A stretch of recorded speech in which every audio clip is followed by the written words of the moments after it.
بشيرا ونذيرا وداعيا إلى الله بإذنه وسراجا منيرا. أما بعد فإن خير الحديث كتاب الله وخير الهدي هدي محمد صلى الله عليه وسلم وشر الأمور محدثاتها وكل محدثة بدعة وكل بدعة ضلالة وكل ضلالة في النار. فأعوذ بالله السميع العليم من الشيطان الرجيم. بسم الله الرحمن الرحيم. واعبدوا الله ولا تشركوا به شيئا وبالوالدين إحسانا وبذي القربى واليتامى والمساكين والجار ذي القربى والجار الجنب والصاحب بالجنب وابن السبيل وما ملكت أيمانكم.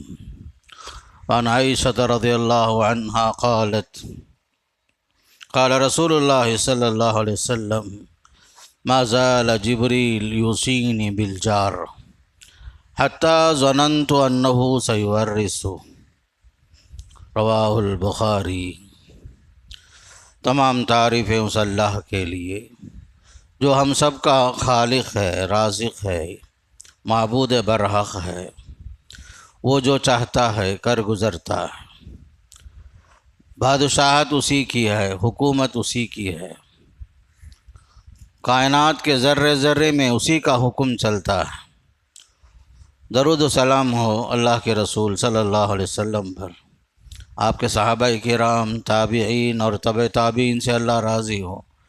اللہ تعالیٰ ان سب کے خدمات قبول فرمائے اور انہیں جنت نصیب فرمائے، اور ہمیں بھی نیک عمل کی توفیق نصیب فرمائے، خاتمہ بالخیر نصیب فرمائے.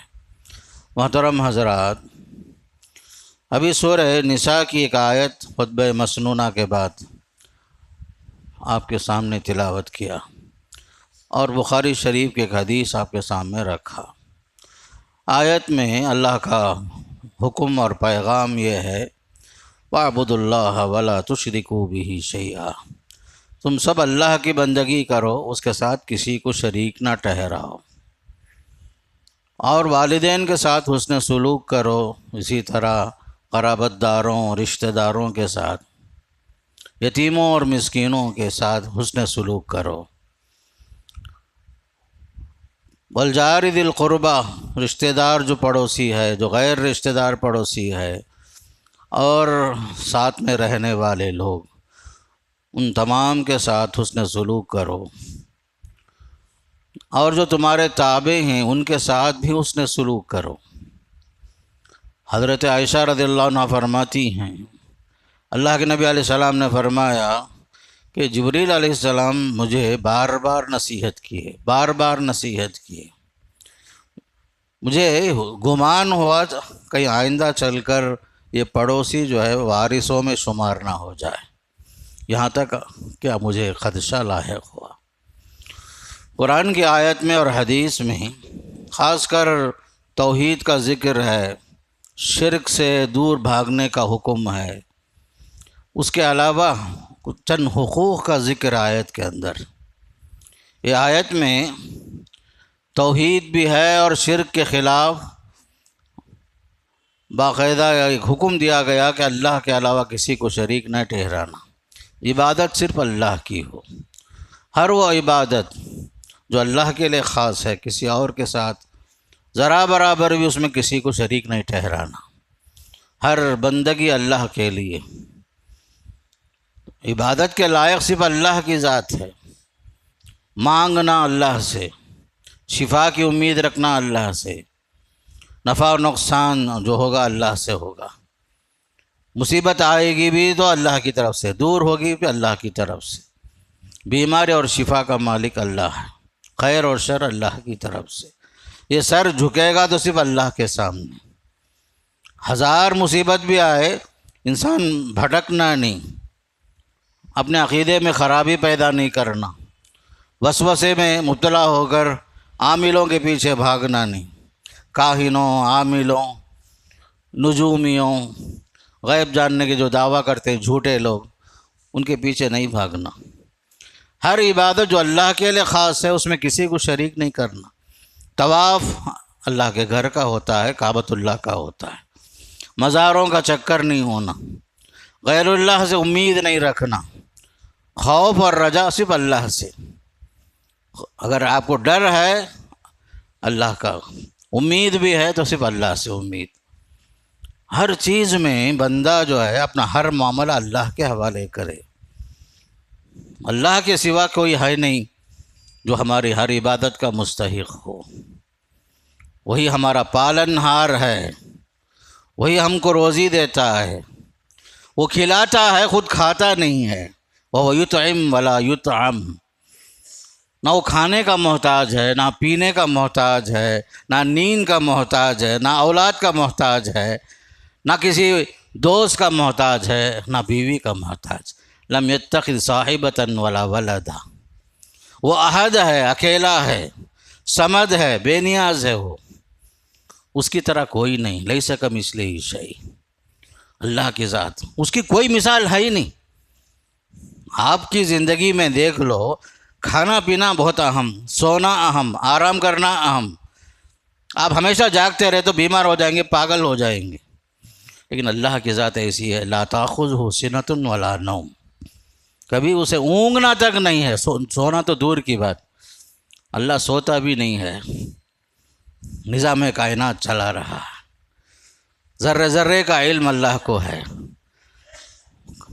ہر مخلوق کو روزی دیتا ہے، ہر ایک کو اس کے لائق روزی دیتا ہے، ماننے والے کو بھی دیتا ہے، نہیں ماننے والے کو بھی دیتا ہے۔ یہ اللہ کی شان کریمی دیکھو۔ توحید پرست ہے، اللہ اسے بھی دیتا ہے۔ شرک پر ہے، اللہ اسے دے کر بھی آزماتا ہے۔ بسا اوقات وہ سونے کے چمچے میں کھاتا ہے جو اللہ کو نہیں مانتا۔ یاد رکھو، اللہ کے علاوہ کوئی نہیں ہے جو ہمیں دے، اللہ کے علاوہ کوئی نہیں ہے جو روک دے۔ اللہم لا مانع لما اعطیت ولا معطی لما منعت۔ اس لیے ہر عبادت جو اللہ کے لیے خاص ہے وہ اللہ ہی کے لیے ہونا چاہیے، کسی کے ساتھ نہیں کر سکتے۔ حکم یہی ہوا، وَاعْبُدُ اللّہ، اللہ کی بندگی کر۔ عبادت، ہر وہ عمل جس سے اللہ راضی، ہر وہ عمل جو اللہ اس کے رسول کے بتائے ہوئے طریقے کے مطابق ہے، وہ سب عبادت۔ نماز بھی عبادت، بزنس بھی عبادت، نکاح بھی عبادت، مومن کی تجارت، گھر سے باہر نکلا بیوی بچوں کو پالنے کے واسطے، یہ بھی عبادت ہے۔ عبادت وسیع لفظ ہے، وسیع معنی رکھتا ہے۔ حکم ہوا ہر بات جو اللہ کے لیے خاص ہے اس میں کسی کو شریک نے مت کر۔ لقمان حکیم نے بچے کو نصیحت کی، یا بنی لا تشرک باللہ، اے میرے لختے جگر، نور نظر، بچے شرک نہیں کرنا اللہ کے ساتھ۔ سب سے بڑا گناہ اگر ہے کوئی دنیا میں تو شرک ہی ہے۔ سارے گناہ کو اللہ معاف کرے گا سوائے شرک کے۔ شرک کیا ہے؟ اللہ کے ساتھ ایک بغاوت ہے، اللہ کے ساتھ ایک بغاوت۔ کھائے آپ اس کا، پیے آپ اس کا، سانس لے آپ اس کے سرزمین میں، اس کے ہوا سے، آپ کسی اور کے سامنے سر جھکائیں، کسی اور سے منت مانگیں، نظر مانگیں، اس سے بڑا ظلم کچھ نہیں ہوگا۔ اسی لیے کہا گیا شرک سے بڑھ کر کوئی گناہ نہیں، اور شرک ناقابل معافی جرم ہے۔ کہا وَاعْبُدُ اللّہ وَلَا تُشْرِكُوا بِهِ شَيْئًا، شرک نہ کرو اللہ کے ساتھ۔ یہ مت کہو آپ چاہے تو میرا کام ہو جائے گا، مخلوق کے ساتھ یہ مت بولو۔ ہمیں کیا کرتی ہیں بعض مرتبہ، کسی آفیسر کے نجا کر کے بیٹھ جاتے ہیں، آپ ایک چاہے تو کام ہو جاتا ہمارا۔ کسی بڑے آدمی کو دیکھ کر ہمیں کیا سمجھتے ہیں، وہی سب کچھ ہمارا ہے سمجھتے ہیں۔ نہیں، سب سے پہلی ذات اللہ کی ذات ہے، اس سے امیدیں رکھو، جو مانگنا ہے اس سے مانگو۔ درمیان کے لوگ وسیلہ ہیں، اسباب ہیں، مسبب الاسباب اللہ کی ذات، صرف اللہ کی ذات مسبب الاسباب ہے وہ۔ وَلَا تُشْرِكُوا بِهِ شَيْئًا۔ پھر حکم وَبِالْوَالِدَيْنِ إِحْسَانًا، ماں باپ کے ساتھ حسن سلوک کرنا۔ اسلام کا تیسرا جو حکم ہے اس آیت کے اندر، والدین کے ساتھ اچھا سلوک کرنا، پیرنٹس کے ساتھ اچھا سلوک کرنا، حسن اخلاق ہونا۔ تمہارا اللہ کے بعد اگر کسی کا زیادہ حق تم پر ہے تو ماں باپ کا ہے۔ ماں باپ کے بعد والدین کا سب سے بڑا حق ہے ہم پر۔ اگر ہم زندگی بھر بھی ان کا حق چکانے کی کوشش کریں گے نہیں ہوگا، نہیں ہوگا۔ ماں باپ کا احسان مانو، ماں باپ کے سامنے سر اپنے عاجزی کے ساتھ سر جھکاؤ۔ وَاخْفِضْ لَهُمَا جَنَاحَ الذُّلِّ مِنَ الرَّحْمَةِ، اسی لیے قرآن کہتا ہے کہ میرے ساتھ کسی کو شریک نہیں ٹھہرانا، اللہ کی بندگی کے علاوہ کسی کو معبود نہیں ماننا، شرک نہیں کرنا۔ فوراً کہا والدین کا احسان مانو، والدین کا حق تسلیم کرو، تمہارے وجود کا ذریعہ ہیں وہ، تم جو ہے ان کے ساتھ اچھا سلوک کرو، زندگی بھر اچھا سلوک کرو، زندگی بھر ان کا حق مانو، اولڈ ایج ہوم کے حوالے مت کرو۔ آج کل مسلم قوم بھی جو ہے غیروں کو دیکھتے دیکھتے، غیروں کو دیکھ کر اپنے ماں باپ کو جو ہے اولڈ ایج ہوم میں ڈھکلنے کے چکر میں ہی باقاعدہ ہو رہا ہے۔ پہلے تصور نہیں تھا، باقاعدہ ہندو لوگ، مشرکین، کفار، کرسچن کھل کر بولتے تھے، مسلمان جو ہے اپنے ماں باپ کو پوری زندگی دیکھتے ہیں بھائی، اولڈ ایج ہوم میں وہ لوگ لے جا کر پہنچاتے نہیں بولتے تھے۔ آج معاملہ بگڑ رہا ہے، بچوں کی نظروں میں ماں باپ کی قدر کم ہو گئی ہے، بلکہ بعض اولاد ایسے بھی ہیں جو کھل کر ماں باپ سے کہتے ہیں تمہیں کیا دیکھے، تمہیں کیا کر ڈالے، تمہیں کتنا خرچہ کرے میرے اوپر، بولو میں پورا دے ڈالتا ہوں۔ نعوذ باللہ من ذالک۔ لوگوں زندگی بھر بھی آپ ان کا احسان چکانے کی کوشش کریں گے نہیں ہوگا۔ ذرا ایک رات سوچ کے دیکھو، آپ چھوٹے تھے، بچے تھے، ٹھنڈ کا زمانہ، وہ زمانے میں پیمپرس نہیں تھا، کپڑا بنتے تھے وہ زمانے میں، کتنے بار پیشاب کرتے تھے، پیشاب کے ساتھ روتے تھے، غریبی میں جو ہے چادر بھی گیلی ہو جاتی تھی، ماں باپ تمہارے واسطے اپنا چادر چھوڑ کر بچے کو جو ہے ڈھانپتے تھے، کتنے بار پیشاب، کتنے بار پاخانے، کتنے بار بیمار ہوئے، رات رات بھر تمہارے واسطے جاگتے رہے۔ لیکن آج وہ بچہ جب بڑا ہو گیا، جوان ہو گیا، شادی ہو گئی، تب کہتا ہے تم نے کیا کیا میرے واسطے۔ لوگوں یاد رکھو اللہ کا حق، اس کے بعد سب سے زیادہ حق اگر کسی کا ہم پر ہے ماں باپ کا ہے، اس میں بھی سب سے زیادہ حق ماں کا زیادہ ہے، پھر باپ کا بھی حق ہے۔ وبالوالدین احسانا، کبھی ان کے ساتھ حساب مت کرو، اگرچہ کہ ماں باپ صاحب حیثیت ہوں، پھر بھی آخری دم تک ان کا ہاتھ میں خرچہ رکھنا، دینا، دلانا، بیماری میں ساتھ دینا، ہاتھ پکڑنا، ان کے ساتھ ہمدردی کے چار باتیں بولنا، یہ سب حق ہے اولاد کا۔ آج ہمارے پاس فرصت نہیں، ایک شہر میں ایک بستی میں رہ کر بھی ہمارے پاس بچے ماں باپ کے ساتھ اٹھ کر بیٹھنے تیار نہیں، یہ حالت ہے ہماری۔ لوگوں یاد رکھو جو سلوک آپ اپنے ماں باپ کے ساتھ کریں گے وہ سلوک تمہارے بچے تمہارے ساتھ کریں گے۔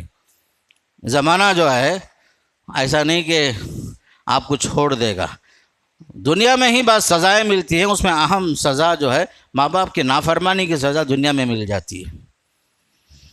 اسی لیے فرمایا وبالوالدین احسانا، وبالوالدین احسانا۔ حج کا موقع تھا، ایک شخص اپنے میں باپ یا ماں کو کندھے پر ڈال کر کے طواف کرا رہا تھا۔ حضرت عمر اور ابن عمر رضی اللہ عنہ سے دونوں سے روایت آتی، کسی نے پوچھا کیا یہ شخص جو ہے ماں باپ کا حق ادا کر دیا کیا؟ ماں کو باپ کو جو ہے کندھے پہ ڈال کر پیٹھ پر لاد کر طواف کر رہا ہے، حق ادا کر دیا کیا؟ تو حضرت عمر نے فرمایا کہ نہیں، حق ادا نہیں ہوا، حق ادا نہیں ہوا، حق ادا نہیں ہوا۔ حق یہ ہے تادم حیات تم ان کے ساتھ حسن سلوک کرو، پوری زندگی ان کے لیے خدمت کرتے رہو۔ ولا تقل لهما اف، خاص کر بڑھاپے میں تمہاری زبان سے اف کا جملہ نہیں نکلنا۔ ولا تنہرهما، جھڑکنا نہیں، کیا تم نے کام نہیں کیا، کب تک تمہیں اوت بولتے رہتے ہیں، یہ سب بولنا نہیں۔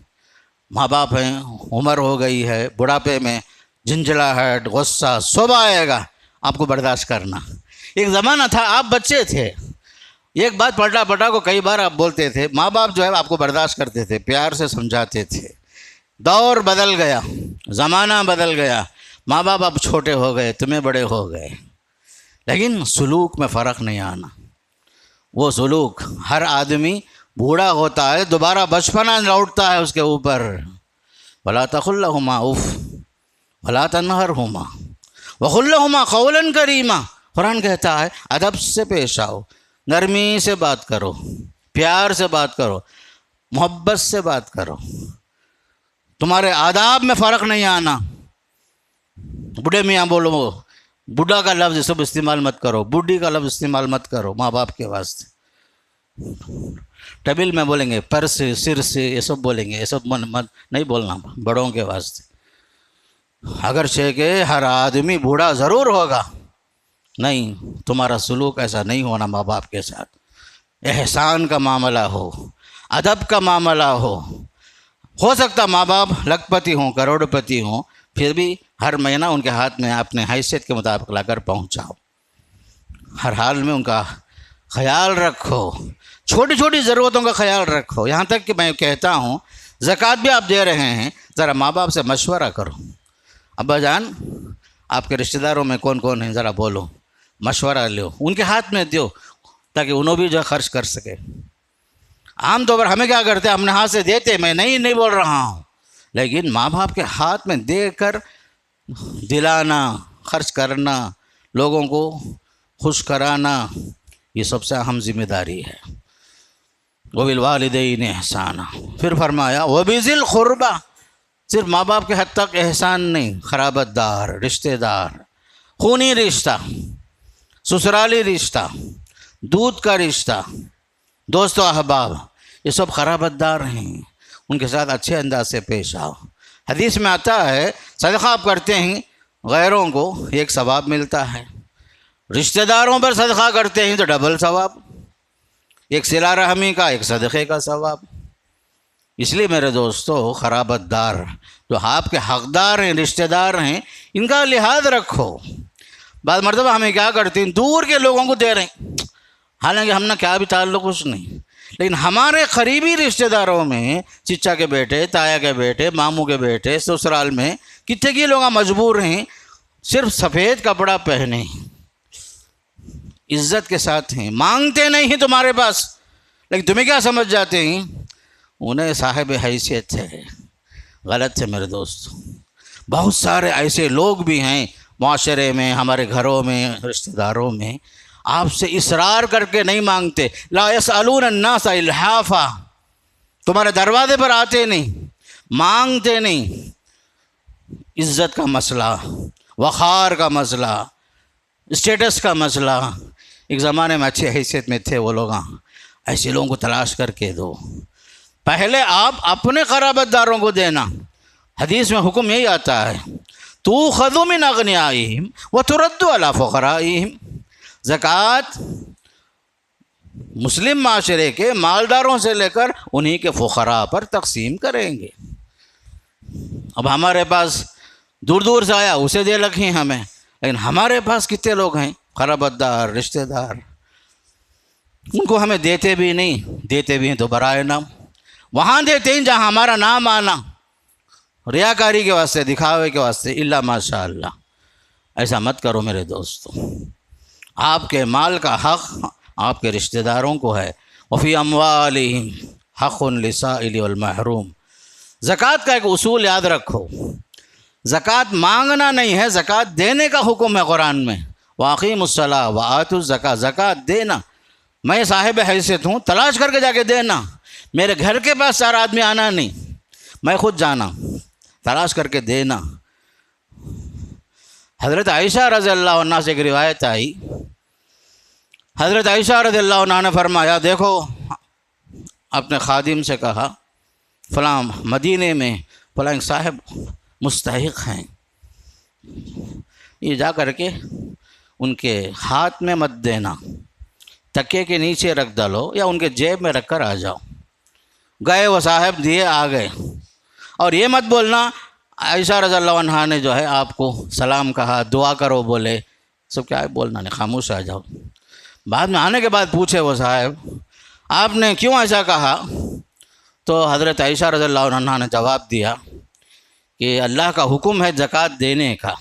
زکوٰۃ لینے والے کے دل میں کبھی یہ احساس نہ آئے کہ یا اللہ کب تک میرا ہاتھ نیچے رہے گا.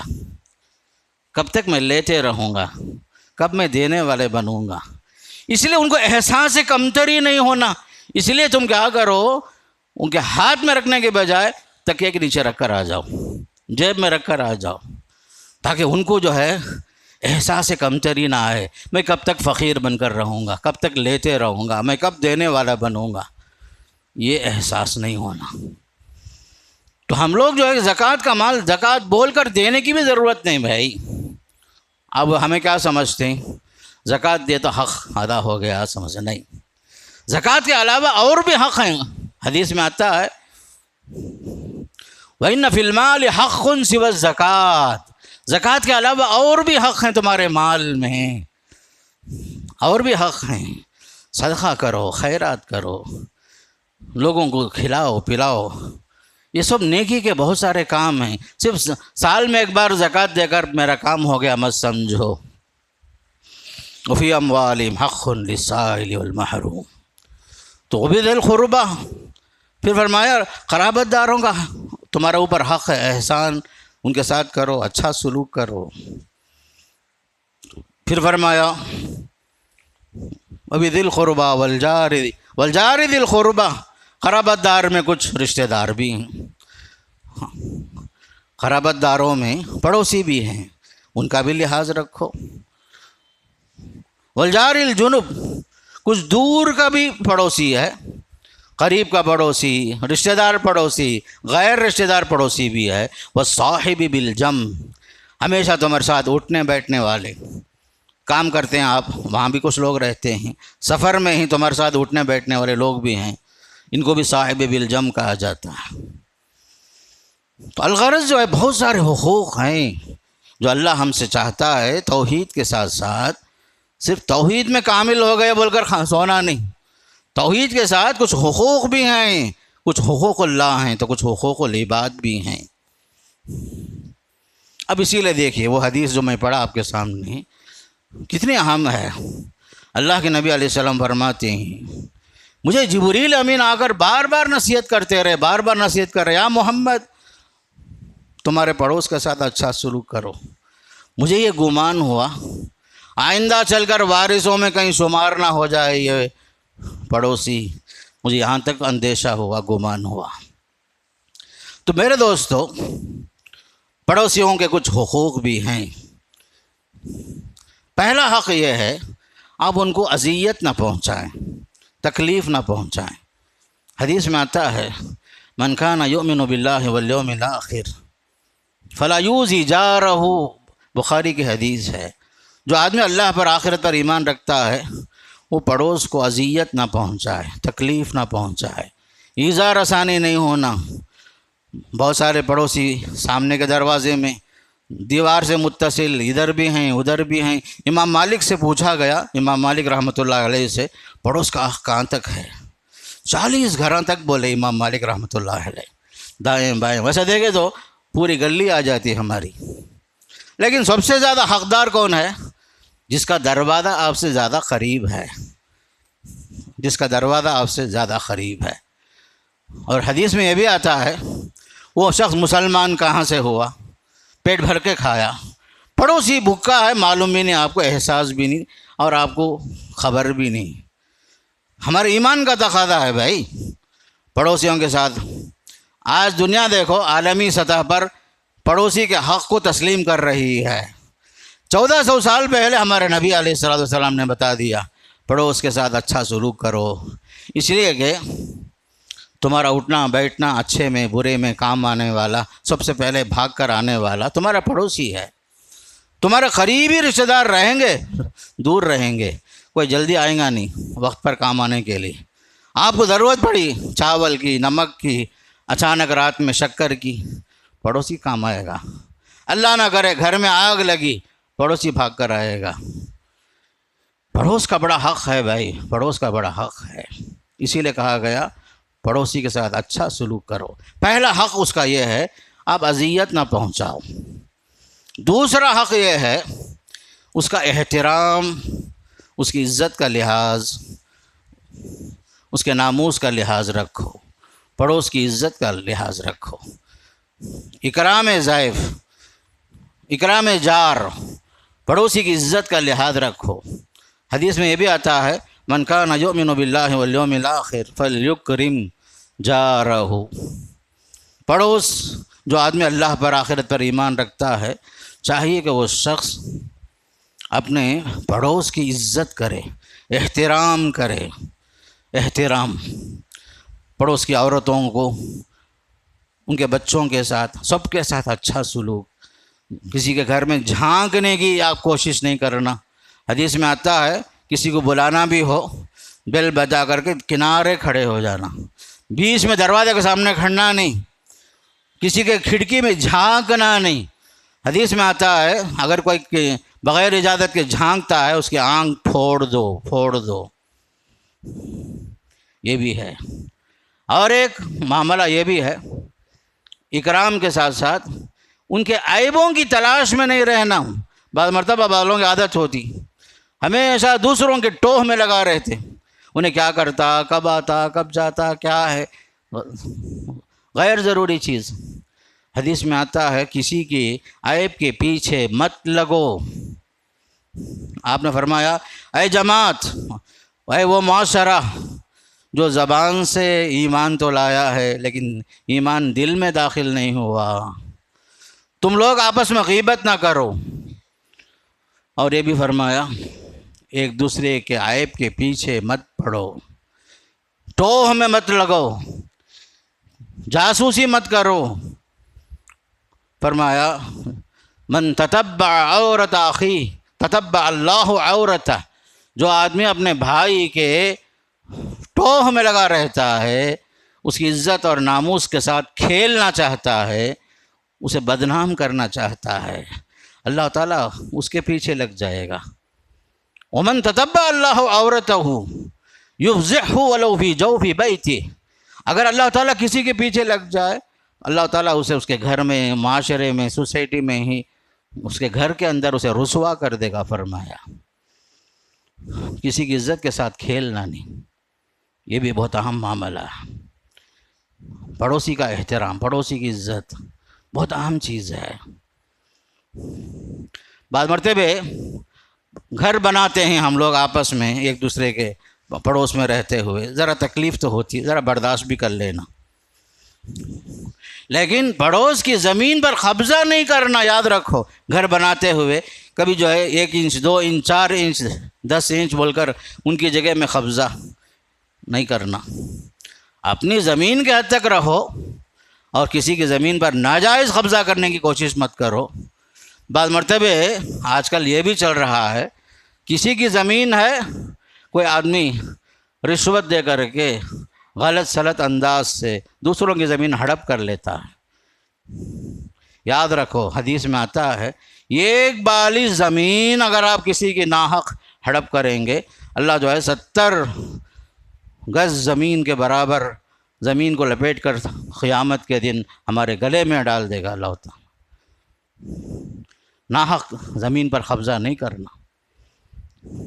حدیث میں آتا لعن اللہ من غیر منار الارض، نشانات کو مٹانے والے پر اللہ کی لعنت ہو۔ یہ سب حدیث باقاعدہ موجود ہے ہمارے پاس۔ آج حقوق انسان کے نام سے لوگ جو ہیں حقوق بتاتے ہیں، 1400 سال پہلے ہی اللہ کے رسول نے سب کچھ بتا دیا۔ بعض پڑوسی ہمارے غیر مسلم بھی ہیں، ان کے ساتھ بھی حسن و سلوک کا حکم آتا ہے۔ ہمارے نبی کا طریقہ ہے، وہ صلی اللہ علیہ وسلم پڑوسیوں کے گھروں کو جاتے تھے، خاص کر غیر مسلم پڑوسی کے گھر بھی۔ خاص کر ایک بچہ، یہودی بچہ تھا جو ہمیشہ آپ کے پاس آتا جاتا تھا، بیمار ہو گیا، چند دن غائب ہو گیا۔ آپ نے پوچھا تو معلوم ہوا کہ وہ بچہ بیمار ہے۔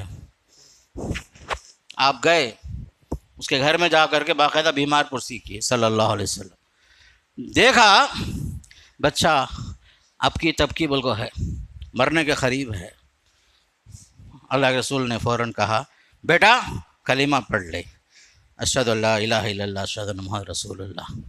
بچہ جو ہے باپ کی طرف دیکھا تو فوراً باپ نے کہا، گویا اجازت مانگ رہا تھا باپ سے، تو آپ نے فرمایا، اس یہودی باپ نے کہا اطیع ابا القاسم، بیٹا ابو القاسم جو محمد آئے ہیں ان کی بات مان لے۔ فوراً بچہ کلمہ پڑھا، اشہد ان لا الہ الا اللہ اشہد ان محمد رسول اللہ۔ فوراً اللہ کے رسول نے کہا اللہ اکبر اللہ اکبر، اللہ نے اس بچے کو جہنم سے بچا لیا۔ یہ ہے بھائی، آج ہم لوگ ایک اپارٹمنٹ میں رہتے ہیں، ایک کالونی میں رہتے ہیں، ہمارے پاس کتنے مسلم غیر مسلم ہیں۔ ہمارا اچھا سلوک جو ہے اسلام کے پھیلنے کا ذریعہ بنے گا۔ ہمارا اخلاق، ہمارے عادات، کیریکٹر، یہ سب بڑا اچھا اثر رکھتا ہے اسلام کی تبلیغ میں۔ تیسرا حق ہے تعلقات کو عام رکھنا، پڑوسیوں کے ساتھ تعارف حاصل ہونا، انٹروڈیوس ہونا۔ زمانہ ہم ساتھ میں رہتے، پڑوسی بھی ہے، معلوم ہی نہیں کون ہونے بول۔ کب معلوم ہوتا؟ کوئی بڑا حادثہ ہو، لوگ سڑک پر آ جاتے، تب معلوم ہوتا انہیں بھی ہمارا پڑوسی بول کر۔ نہیں، ایک جگہ میں رہنے والے آپس میں تعارف ہو، انٹروڈیوس ہو، تعلقات ایسے مضبوط کرنا ہے میرے دوستوں۔ خاص کر یہ ہندوستانی معاشرہ آج کے دور میں اسلام کو لوگ بدنام کر رہے ہیں، تو ہم جو ہے آگے بڑھ کر اسلام کے اچھے اخلاق، مکارم اخلاق کو باقاعدہ پیش کریں۔ باقاعدہ انہیں ہدیہ، تحفہ، گھر میں چیز بن رہی ہے، حدیث میں آتا ہے اذا صنعت مریقۃ فاکثر ماءھا تعاہد جیرانک۔ کیا بولے اللہ کے رسول صلی اللہ علیہ وسلم؟ اچھا سالن بنا رہے ہیں تمہیں، عمدہ سالن، بریانی بناتی ہیں، کیا بھی بناتے ہیں، اچھی چیز، شوربہ بن رہا ہے، ذرا پانی بڑھاؤ، پانی بڑھاؤ۔ کائی کو بھائی؟ پڑوس کا لحاظ کرو، پڑوس کو دو۔ تعاہد جیرانک، پڑوس کا لحاظ رکھنا۔ پڑوس کا اور ایک حق ہے، خاص کر آج کے زمانے میں حق شفعاء کہتے ہیں۔ مثال کے طور پر آپ میرے پڑوسی، میں آپ کا پڑوسی، ہم ایک ساتھ زمانے سے رہے، اب مجھے یہاں رہنا نہیں ہے، میں گھر چھوڑ کے جانا چاہتا ہوں، بیچنا چاہتا ہوں۔ گھر بیچنے سے پہلے پڑوسی کو میں بتاؤں، الجار احق بالدار، پڑوسی کو بتاؤں میں، بھائی میں گھر بیچنا چاہتا ہوں، آپ کو لینا ہے تو لے لیجئے۔ پڑوس کا حق ہے، حق شفعاء۔ اور ایک اصول یاد رکھو، ہم لوگ نئے نئے کالونی میں جا کر بسنے کی کوشش کرتے ہیں، ہمیں قرآن اور حدیث کی روشنی میں یہ بات معلوم رکھنا ہے ہمیشہ، اچھا پڑوس پہلے ہونا چاہیے، وہ دیکھ کر جانا پڑوسیاں اچھے ہیں کیا۔ پورا محلہ اگر فاسقوں، فاجروں، بدعتیوں کا رہا، آپ کا دین برباد ہوگا، وقت ضائع ہوگا، آپ کا سکون میسر نہیں ہوگا۔ اس لیے کہا گیا، عربی میں ایک مقولہ ہے، الجار قبل الدار، الجار قبل الدار، پہلے پڑوسی کو دیکھو، بعد میں گھر دیکھو۔ پڑوسیاں اچھے ہیں تو آپ کے لیے اچھا ہوگا، آپ کی غیر موجودگی میں بھی آپ اطمینان سے سفر کرے جا، میرا پڑوسی ہے دیکھ لیں گا۔ اس لیے کہا گیا پہلے پڑوسی کو دیکھو۔ اگر آپ ایسے محلے میں گئے، وہاں پر غیر مسلموں کے مندر ہیں، بجن ہی بجن بج رہا ہے، آپ کو سکون کہاں سے حاصل ہوگا؟ یا ایسا آدمی ہے اپنے مذہب کے اعتبار سے بڑا متشدد ہے، وہ ہمیشہ زوروں سے گانا بجاتا ہے، آپ کا سکون غارت ہوا۔ یاد رکھو یہ چیز کہاں سے حاصل ہوئی؟ قرآن کی ایک آیت سے، پڑوسی کو پہلے دیکھو گھر دیکھنے سے پہلے۔ فرعون کی بیوی آسیہ نے اللہ سے صرف ایک ہی دعا مانگی۔ آسیہ فرعون کی بیوی جب مر رہی تھی انتقال سے پہلے، اللہ سے ایک دعا کی، ربی ابن لی عندک بیتا فی الجنہ، پروردگار مجھے تیرے پاس ایک گھر چاہیے، عندک بیتن، تیرے پاس، میں تیرا پڑوس بننا چاہتی ہوں، گھر نہیں، گھر اہم نہیں، تیرے پڑوس میں مجھے ایک گھر چاہیے، ربی ابن لی عندک بیتا فی الجنہ، گھر میں جنت میں اگر محل بھی ملے، گھر بھی ملے، جھوپڑا بھی ملے صحیح ہے، لیکن تیرا قرب چاہتی ہوں۔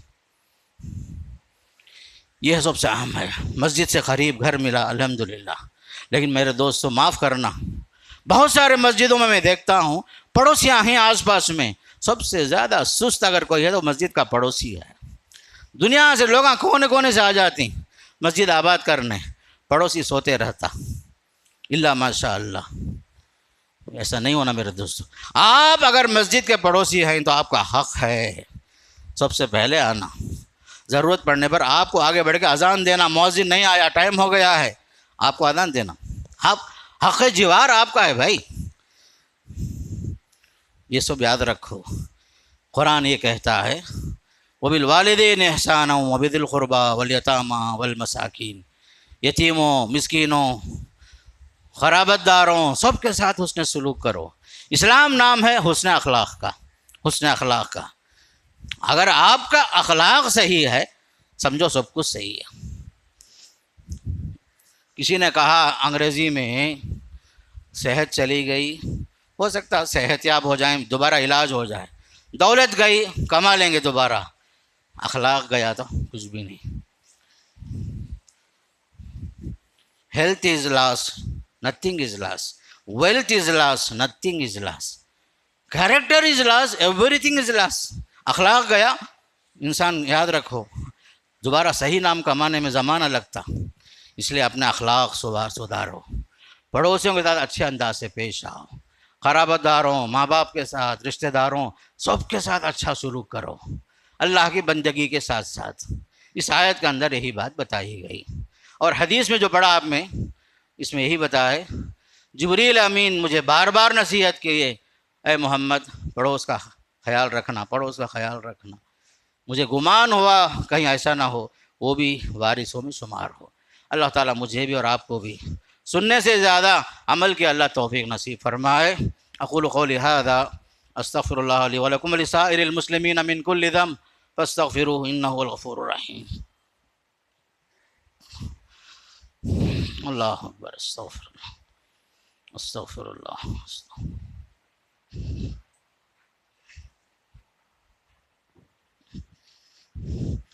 الحمد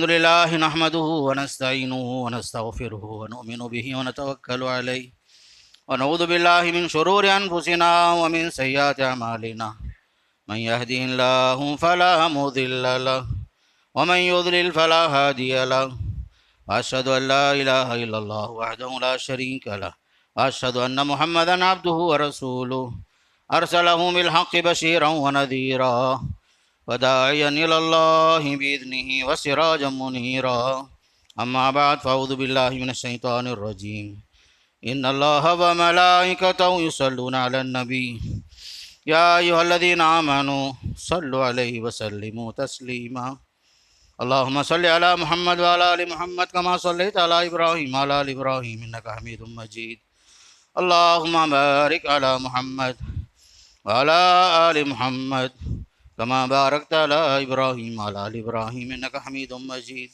اللہم اعز الاسلام والمسلمین واخذل الکفرۃ والمشرکین ودمر اعداءک اعداء الدین، اللہم انصر من نصر الدین، ربنا آتنا فی الدنیا حسنہ وفی الآخرۃ حسنہ وقنا عذاب النار، عباد اللہ اذکروا اللہ یذکرکم وادعوہ یستجب لکم ولذکر اللہ تعالی اکبر واللہ یعلم ما تصنعون۔